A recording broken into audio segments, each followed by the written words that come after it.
King Tut's head. Could this be the wound that killed him? If you look at the skull, you'll find there is a hole in the back of the head.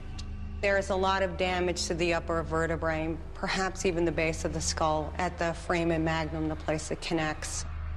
The wound is consistent with damage done in an attack. That hole made everyone to believe that the golden boy was murdered. Did the young king meet a violent death? A clue might lie in the ancient process of mummification.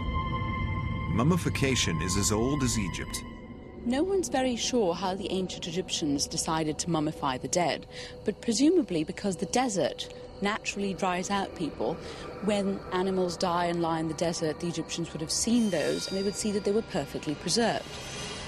First thing that the Egyptians did was to really desiccate the body, and they did this by using something called natron. Without natron, you couldn't make a mummy.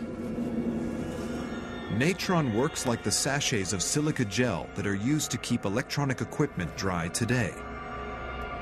Natron's basically a mixture of salt and baking soda, and what it does is it just draws away all the liquid in your body, and that's what makes a mummy.